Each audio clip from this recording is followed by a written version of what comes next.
Si je pouvais assister au briefing, je serais au Catherine, courant... on a déjà parlé de ça, c'est impossible. Il n'y a aucun protocole pour admettre des femmes. Il n'y a aucun protocole pour mettre des gens sur orbite, monsieur. Oui, alors vous, c'est comme ça, voilà.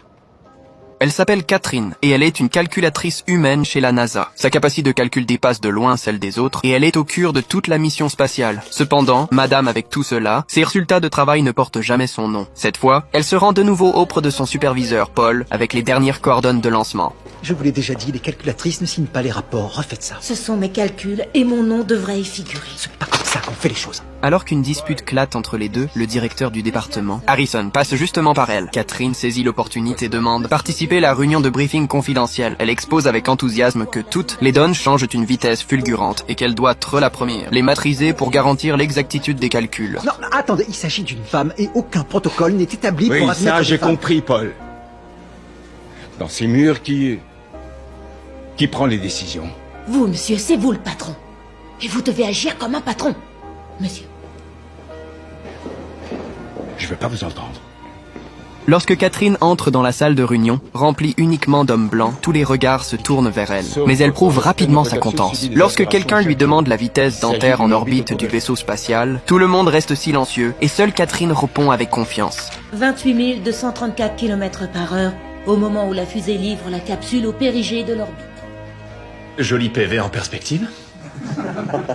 S'ensuit une discussion sur le point d'atterrissage du vaisseau spatial, et alors que les cadres remettent en question combien de temps il faut pour calculer la réponse, Harrison décide de faire confiance à Catherine et lui passe le crayon. À 28 234 km/h et sinus 9 mètres 75, la distance serait d'un côté de 6 257 000 12 km pour un angle de 46,33 degrés. Bien, ce qui place votre zone d'atterrissage à 5,0667 degrés de latitude nord et 77,3333 de longitude ouest. Là, avec une marge de 20 000 nautiques. Vos calculs me plaisent. Merci. Cependant, les progrès sont parfois une arme double tranchant. Avec l'arrivée de l'ordinateur IBM, Catherine apprend qu'elle n'est plus nécessaire. Vous allez retourner au groupe Ouest pour le moment. On tâchera pour caser prochainement. Je suis vraiment désolé. Croyez-le ou pas, ce n'est pas de mon sort. Le jour du lancement arrive et le centre de compteur le plonge soudainement dans la panique. Les coordonnées d'atterrissage fournies par l'ordinateur IBM diffèrent complètement de celles données la veille et personne ne sait laquelle est correcte. C'est alors que ce moment critique, l'astronaute colonel Glenn, assis au sommet de la fuse, propose une idée. Je veux que ce soit la fille qui vérifie. Vous parlez de Catherine? Oui, monsieur, le petit génie. Si elle valide les calculs, je pars tout de suite.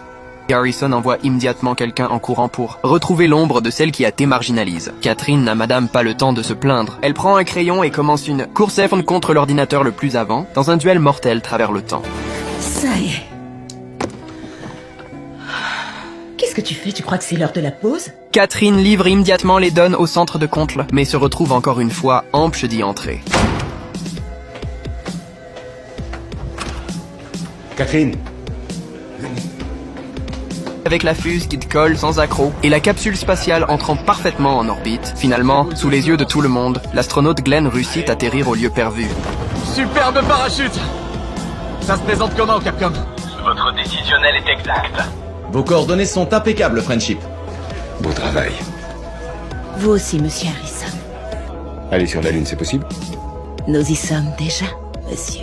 Catherine a ensuite été en charge des calculs pour la mission Apollo 11 et des navettes spatiales. Et cette fois, son nom est inscrit sur les résultats du travail sans contestation possible.